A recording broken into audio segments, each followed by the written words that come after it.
যে ধরেন বিপ্লবী সরকার হয়ে গেছে আপনার অন্তর্বর্তী সরকার, বিপ্লবের চেতনা ব্যাহত হচ্ছে। চেতনাকে আসলে যারা এখানে বসে আছেন তারাই থেকে সংবিধানের সংরক্ষণ, রক্ষণ, নিরাপত্তা বিধান করবেন। তো এই সংবিধানে তারপরে 2 মাস শেষ। এই সংবিধানে বলা আছে 90 দিন পরে নির্বাচন। দিবেন নির্বাচন আপনি? তো আপনি যে শপথটা নিলেন, এই যে শপথটা পাঠ করলেন, এটা তো শপথ। তো আমার মনে হচ্ছে সার্জিস 3 মাস এখন আপনি এটা আলোচনা পরে আলোচনা করবো, কিন্তু এই যে 90 দিনের আগেই আমাদের একটা ওয়ে আউট করা, যে বিপ্লবী সরকারে আমরা কনভার্ট হওয়া, এই চুপ্পু বা অন্যান্য যা কিছু আছে এগুলো থেকে আমাদের মুক্ত হওয়া খুব জরুরি। না হলে এই বিপ্লব ব্যাহত হবে। 18 বছর ধরে যারা সুবিধা নিয়েছেন, এরকম 18 জন যদি উপদেষ্টা মন্ডলীতে থাকেন, তাদেরকে দিয়ে কাজ হবে না। ব্রতি আপা, বেলা আপাদেরকে দিয়ে কিছু হবে না। নূরজাহান বেগমকে তো আমি খুঁজেই বেড়াচ্ছি, স্বাস্থ্য অবস্থা শেষ। ওই যে গান আছে না, নূরজাহান নূরজাহান সিন্ধু নদীতে বেশি, এইটা গাইতে হবে। এখন কোথায় ওনার কি ভূমিকা, কোথায় উনি? মেডিকেল সেক্টর শেষ, এই যে চিকিৎসা হচ্ছে না, ওনার দায় নাই? অবশ্যই ওনার দায় আছে। সব আওয়ামী লীগের লোকজন বসা আছে, তারা এই ছাত্রদের প্রতি সহমর্মী হবে? ওইভাবে হবে না। যে আওয়ামী লীগের দোসররা নতুন করে পুনর্বাসিত হচ্ছে 56 জন ডিসি, এই প্রশ্নটি তার কাকে করা উচিত? কেন এই প্রশ্নটি তিনি সার্জিস হাসানকে করবেন? এই প্রশ্ন তো করা উচিত যে জনপ্রশাসনে বসে রয়েছে ওই আলী ইমাম মজুমদার, তাকে। আজ থেকে প্রায় 1 যুগ আগে যে আলী ইমাম মজুমদার মন্ত্রী পরিষদ সচিব ছিল 1/11 সময়, সেই আলী ইমাম মজুমদারকে এই 16 বছর পরে বাংলাদেশে কি এতই যোগ্য মানুষের অভাব পড়েছিল ওই জনপ্রশাসনের দায়িত্ব দেওয়ার জন্য যে তাকে এই পুরো বয়সে টেনে হিচড়ে এখানে আবার বসাতে হবে? যে আলী ইমাম মজুমদার ওই 1/11 সময় সার্ভ করে এসেছে, এবং এই 1/11 নির্বাচন স্টিল প্রশ্নবিদ্ধ। ওই নির্বাচন কি আওয়ামী লীগকে সহযোগিতা করেছে কিনা এই বিষয়ে অসংখ্য কথা রয়েছে। সেই জায়গায় ওই আলী ইমাম মজুমদারকে এখানে এসে বসানো হয়েছে। এবং সবচেয়ে বড় কথা, আলী ইমাম মজুমদারের পিএস কাকে করেছে? তিনি পিএস করেছে আহসান কিবরিয়া নামের এমন একজন ব্যক্তিকে, যিনি বিগত 9 বছর ধরে ওই প্রধানমন্ত্রী কার্যালয় ফ্যাসিলিটি হাসিনা সরকারের দোসর হিসেবে একজন গুরুত্বপূর্ণ একজন এজেন্ট হিসেবে কাজ করেছে। তিনি 5 বছর ওই প্রধানমন্ত্রী কার্যালয়ের পরিচালক ছিল, 4 বছর ধরে 2 মেয়াদে মহাপরিচালক অ্যাডমিন ছিল প্রশাসনে। তাহলে প্রধানমন্ত্রী কার্যালয়ের, শেখ হাসিনার কার্যালয়ের যে মহাপরিচালক বিগত 4 বছর ধরে, যেদিন ছাত্র জনতার অভ্যুত্থান হলো, ফ্যাসিস্ট হাসিনার পতন হলো, সেদিনও যে ওই কার্যালয়ের মহাপরিচালক, তাকে এনে তিনি পিএস বানালেন। এই যদি আওয়ামী লীগের, ছাত্রলীগের দোসরদের আবার পুনর্বাসিত হয়, তাহলে সেটি কার মাধ্যমে হচ্ছে? তাহলে এই প্রশ্নটি আলী ইমাম মজুমদারকে করা উচিত, আহসান কিবরিয়াকে করা উচিত। তারা কিভাবে ওই গুরুত্বপূর্ণ চেয়ারগুলোতে বসে থাকে, তাদেরকে প্রশ্ন করা উচিত। সচিবালয়ের ভিতরে এখনো কিভাবে টাকার লেনদেন হয়, তাদেরকে এই প্রশ্নটি করা উচিত। সচিবালয়ের ভিতরে 2 মাসের মধ্যে 3টি প্রমোশন পেয়েছে, বঞ্চিতর নাম ভাঙিয়ে খাচ্ছে, অথচ তাদের বিরুদ্ধে বিভাগীয় মামলা রয়েছে, অথচ তাদেরকে বিভিন্ন মেয়াদে বিভিন্ন সময় শাস্তি দেওয়া হয়েছে। সেগুলো কোনো বিবেচনা না করে বঞ্চিত একটি জাস্ট নাম দিয়ে তাদেরকে এভাবে পুনর্বাসিত করা হচ্ছে। আমরা আজকে দেখছি যারা বঙ্গবন্ধু শেখ মুজিবুর রহমানকে তেলে ভরা তৈলাক্ত বই তৈরি করেছে, সেসব লোকগুলো আজকে সচিব হচ্ছে। এগুলো কোথা থেকে হচ্ছে? এগুলোকে আমরা দিচ্ছি? আমরা কোন অথরিটি? আমরা আজকে পর্যন্ত কেউ বলতে পারবে না, এই সরকার গঠনের প্রায় 2 মাস হয়ে যাচ্ছে, কোনদিন আলী ইমাম মজুমদারের সাথে আমাদের 1 সেকেন্ডের কথা হয়েছে? না সামনাসামনি, না ফোনে। আমরা মনেই করি না যে আমরা ওই অথরিটি যে গিয়ে একজন ডিসি নিয়োগ দিবে, একজন সচিব নিয়োগ দিবে। আমরা আমাদের জায়গা থেকে এই কথাগুলো তুলবো, এই অসঙ্গতিগুলো তুলে ধরবো। ছাত্র জনতার স্পিরিটের সাথে যে জিনিসগুলো যায় না, জনগণের প্রত্যাশার সাথে যে জিনিসগুলো যায় না, সেগুলো তুলে ধরবো। সেগুলো যদি না করে তাদেরকে প্রশ্ন করব, প্রেসার ক্রিয়েট করব। কিন্তু আমরা কোন অথরিটি যে আমরা এগুলো নিয়োগ করতে যাব, সেই জায়গায়। তবে সার্জিস, আমি মনে করি যে আপনাদের আরেকটু ওয়াচডগের যে ভূমিকা আপনারা আছেন, সেটি আরেকটু কঠোর হওয়া উচিত। কারণ সময় চলে যাচ্ছে, কারণ মানে আনলিমিটেড টাইম কিন্তু এই সরকারকে কেউই দিবে না আর কি। হিলে দুলে দুলকি চালে যাবো। আমরা গণতান্ত্রিক সরকারে ফিরতে চাই খুব দ্রুত। সংক্ষিপ্ত একটা মন্তব্য, তারপরে আমি মাসুম মাহবুব আপনার কাছে যাব। মাহমুদ ভাইয়ের সঙ্গে যা হলো, এটাকে আপনি কিভাবে দেখেন? তার পূর্বে শুধু একটা জিনিস একটু স্পষ্ট করি, আমরা অন্তর্বর্তীকালীন সরকারকে আমাদের জায়গা থেকে অন্তত প্রথম 1-2 মাস অবজার্ভ করছিলাম যে যেই একটি মানে আমাদের তো সমূলে উৎপাদন করতে হবে একটি ব্যবস্থা, এবং তাদের ওই জায়গা থেকে নতুন করে গোড়া থেকে শুরু করতে হবে। সেই জায়গায় আমরাও 1-2 মাস আসলে অবজার্ভ করেছি, আমরা তাদের অবস্থাটি দেখেছি, এবং এই কারণে কিন্তু প্রথমে আমরা ওইভাবে প্রশ্ন করা শুরু করিনি। কিন্তু এখন আমাদের মনে হচ্ছে যে আমাদের আসলে ওই যে ছেড়ে দিয়েছি বা ওই যে এত অবজার্ভ করা, এই বিষয়টি থেকে এখন প্রশ্ন করা শুরু করতে হবে। এবং এই প্রশ্নের ভাষা, প্রশ্নের যে সাউন্ড, এটি ডে বাই ডে আরো স্ট্রিক্ট হবে, আরো সাউন্ড সেটি আরো বাড়তে থাকবে। সেই জায়গা আমরা আপনাদেরকে নিশ্চিত করতে চাই, এবং আপনাদের মাধ্যমে বাংলাদেশ সহ পুরো পৃথিবীতে বাংলাদেশের যারা মানুষ রয়েছে, বাংলাদেশি রয়েছে, তাদেরকে নিশ্চিত করতে চাই। এবং আমাদের মাহমুদুল ভাইয়ের সাথে যেটি হয়েছে, আমরা আজকে একটি জিনিস দেখে অবাক হলাম। রানা প্লাজা, শত শত মানুষের মৃত্যুর জন্য যে মানুষটি প্রত্যক্ষ এবং পরোক্ষভাবে দায়ী, ওই রানা প্লাজার যে মালিক, তার আজকে জামিন হয়ে গিয়েছে। কিন্তু মাহমুদুর ভাইয়ের যে জামিন, সেই জামিনটি হয়নি। বিভিন্ন যে তাদের মারপ্যাচ, আইনের মারপ্যাচ, তাদের যে লাল ফিতার যে দৌরাত্ম, যেটি সচিবালয় থেকে শুরু করে বিচার বিভাগ, প্রত্যেকটি জায়গায় আমরা বিগত বছরগুলোতে দেখে এসেছি, সেই চিত্র এখানেও দেখছি। আমরা আমাদের জায়গা থেকে স্পষ্ট করে একটি কথা বলি, বিগত 16 বছরে অসংখ্য মানুষকে অন্যায়ভাবে ওই আদালতের চক্কর কাটতে হয়েছে।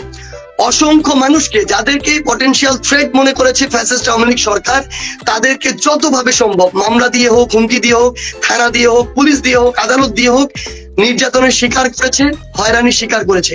কিন্তু আজকে এই 24 সালে অভ্যুত্থান পরবর্তী সময়ে এমন যদি অবস্থা আমরা অন্য কাউকে দেখি, আমরা যেটি গতকালকে দেখেছি যে আমাদের যে তুলিয়াপার যে ভাই, তার সাথে যেটি হয়েছে, এই চিত্রগুলো যদি আমরা এখন আবার দেখি, আমরা স্পষ্ট করে বলি, আমরা কোনোদিন এগুলোর পক্ষে আমাদের রায় যাবে না, এবং এগুলোর বিপক্ষে আমাদের স্পষ্ট অবস্থান থাকবে, এবং আমরা আমাদের জায়গা থেকে সর্বোচ্চ ভাবে প্রতিবাদ জানানোর যে ভাষা এবং যেভাবে জানানোর প্রয়োজন, আমরা সেটি জানাবো। জি, আমরা মায়ের ডাকের তুলির ভাইয়ের ব্যাপারটা নিয়ে আমরা আসবো। এবং শুধু ধরেন রানা প্লাজা না সার্জিস, আপনি যদি দেখেন সকল শীর্ষ সন্ত্রাসী বের হয়ে গেছে। ইভেন কি করোনার সময় যে প্রতারক শাহেদ, রিজেন্টের শাহেদ, যার যাবজ্জীবন কারাদণ্ড হয়েছে, সেও জামিনে বের হয়ে গেছে। তো মানে এটা একটা মহোৎসব যাচ্ছে আর কি মনে হচ্ছে, মানে ললেসনেস বা বিচার বিভাগ। জি, আমরা আমাদের জায়গা থেকে যে জিনিসটা লক্ষ্য করছি, দেখুন, অনেকে আসলে এটা সত্যি যে বিভিন্ন মিথ্যা মামলায় অনেক নির্দোষ ব্যক্তিকে আদালতে রাখা হয়েছিল, আদালতের মাধ্যমে আসলে আদালতকে অপব্যবহার করে, আমি যদি শব্দটা বলি ইউজ, এটা আরো ভালো শোনাবে, আদালতকে কিংবা থানাকে এক প্রকার ইউজ করে আসলে এই মানুষগুলোকে কারাগারে বন্দী করা হয়েছিল। এটা যেমন সত্য, এমন অসংখ্য অপরাধী, অনেক জঙ্গি গোষ্ঠীর সদস্য কিংবা অনেক আসলে একদম দাগী আসামি, তারাও ওই বিভিন্ন মামলায় তারা বিভিন্ন মেয়াদে সাজা প্রাপ্ত হয়ে ওই কারাগারগুলোতে বন্দী ছিল। কিন্তু আজকে তারা বিভিন্ন নামে বিভিন্ন মানুষকে ব্যবহার করে, টাকা দিয়ে বিভিন্ন গোষ্ঠীকে বিভিন্নভাবে সুবিধা দেওয়ার যে তাদের জায়গা থেকে অঙ্গীকার, সেই অঙ্গীকার করে, কিন্তু আমরা এমনও শুনতে পাচ্ছি যে তারা বের হয়ে তাদেরকে একটি বড় আর্থিক সহযোগিতা দিবে কোন একটি গোষ্ঠীকে, তারা বের হয়ে সেই জায়গা থেকে কোন একটি গোষ্ঠীকে ম্যান সাপ্লাই দিবে।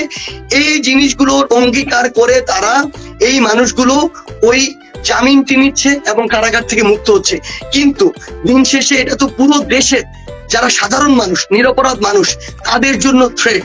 কারণ তারা যে কাজগুলোর সাথে অভ্যস্ত, তারা যে সার্কেলটির সাথে, সিন্ডিকেটটির সাথে অ্যাটাচ, তাদের উদ্দেশ্য এবং লক্ষ্য তো কখনোই ভালো ছিল না, এবং তাদের রক্তে এটি জেনেটিক্যালি রয়েছে।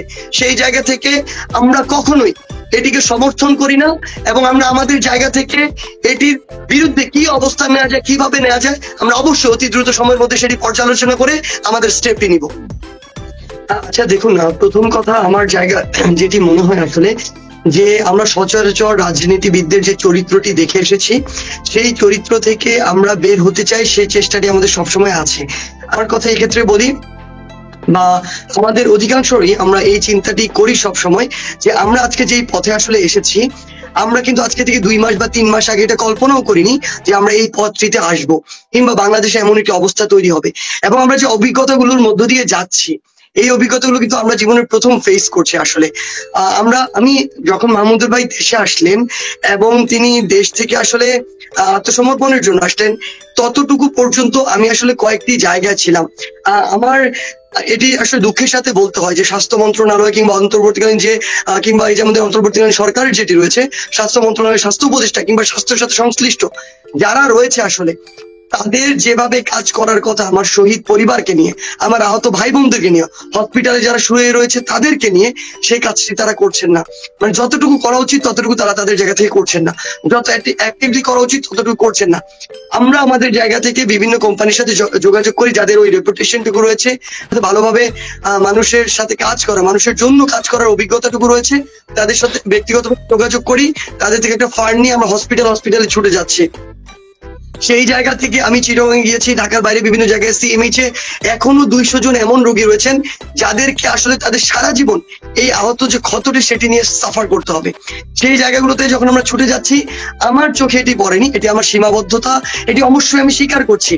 যে কোনো সীমাবদ্ধতা স্বীকার করতে গিয়ে আসলে আমি নিজে অনেক ছোট হয়ে যাবো, এটি আমি মনে করি না।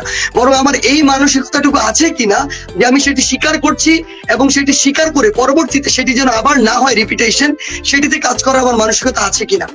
আমার জায়গা থেকে মনে হয় যে এটি আমাদের রয়েছে এবং সংশোধনের দ্বারটি সবসময় উন্মুক্ত আছে বলেই আমরা নতুন যে প্রজন্ম, সেই প্রজন্মের চাহিদা অনুযায়ী কাজ করার এবং তাদের সমর্থনটি পাচ্ছি। সেই জায়গা থেকে আমি ওই নিউজটি আসলে তখন জানতাম না যখন তিনি এসেছেন, এবং জেনেছি আসলে আমার জায়গা থেকে যদি বলি যে যখন আসলে তিনি আত্মসমর্পণ করলেন এবং প্রাথমিকভাবে প্রথমবার জামিনটা পেয়েও তাকে ওই জামিনটা আমরা ভেবেছিলাম যে প্রথমবারই তিনি ওই জামিনটা পেয়ে যাবেন, কিন্তু যখন পেলেন না এবং এটা খুব ভালোভাবে সোশ্যাল মিডিয়া আসা শুরু করলো, তখন প্রথম আমার চোখে পড়েছে। এরপরেই আমি আমার দায়িত্বশীল জায়গা থেকে এটি চিন্তা করেছিলাম যে এই প্ল্যাটফর্মের একজন হিসেবেও তো কোনো নির্দিষ্ট সরকারের দায়িত্বে না থাকি, প্ল্যাটফর্মের একজন দায়িত্বশীলের জায়গা থেকে আমাদের যারা প্রতিনিধি রয়েছে সরকারের জায়গায়, তাদেরকে কিংবা যেই জায়গাগুলোতে আমাদের নক করা প্রয়োজন সেই জায়গায় আমরা নক করেছি। তারা তাদের জায়গায় বলেছে পরের দিন হয়ে যাবে। মানে এই চিত্রটি দেখে আমাদের যেটি মনে পড়েছিল ডিবি অফিসে আমাদের যে ঘটনা 6 দিনের, প্রথম দিন যখন নিয়ে গেল, সেদিন নিয়ে যাওয়ার পরে দ্বিতীয় দিন সকালে বলছে আজকে তোমাদেরকে ছেড়ে দেওয়া হবে, তোমরা তোমাদের গার্ডিয়ান ডাকো। আমাদের গার্ডিয়ান আসতো সকাল 11টায়, রাত 12টা পর্যন্ত আমাদের গার্ডিয়ানকে বসিয়ে রাখা হয়েছে, দেয় নাই। দ্বিতীয় দিন, তৃতীয় দিন, চতুর্থ দিন, পঞ্চম দিন, ষষ্ঠ দিন, প্রত্যেক দিন একই কাজ করা হয়েছে। সেম জিনিসটির কি আমরা জানি না এরকম কোন রিপিটেশন এখানে হতে যাবে কিনা, যে দ্বিতীয় দিনও এই বিষয়টি হয়নি। বলা হয়েছে যে এটি হয়ে যাবে আসলে, কারণ আমরা তো দেখেছি, আগে বললাম যে এরকম অসংখ্য মানুষ রয়েছে যারা আসলে এই জায়গাটিতে জামিন পাওয়ার যোগ্য না কিন্তু পেয়ে যাচ্ছে। সেই জায়গায় আমরা যখন আবারও সেই জিনিসটি রিপিটেশন দেখলাম, আমরা আমাদের জায়গা থেকে বলে দিয়েছি যে এই এক্সকিউজ দেখা, বিভিন্ন উদাহরণ দেয়া, বিভিন্ন ফাঁকফোকর দেখানো, এগুলো বন্ধ করেন। আপনাদের বুঝতে হবে কোনটা আসলে করা উচিত, কোনটা করা উচিত না। আপনারা যদি এখনো ফিতনার দৌরাত্ম্য দেখান, সেটি ছাত্র সমাজ আসলে ভাই যেটি আসলে বললেন যে সোশ্যাল মিডিয়ার জায়গা থেকে, আমি আসলে এই বিষয়ে আপনার সাথে একমত প্রকাশ করতেই পারি যে যে কোনো অন্যায়ের বিপক্ষে আমাদের সবসময় অবস্থান। তো সেই জায়গায় আমরা অন্তত এই জায়গায় সোশ্যাল মিডিয়া থেকে আমাদের এই কথাটি আমাদের জায়গা থেকে তুলে ধরতে পারতাম, এবং আমরা আমাদের জায়গায় আমরা মনে করি যে এই কাজটি আমরা আসলে করতে পারি, সেই কাজটি আমরা আমাদের জায়গা থেকে করবো।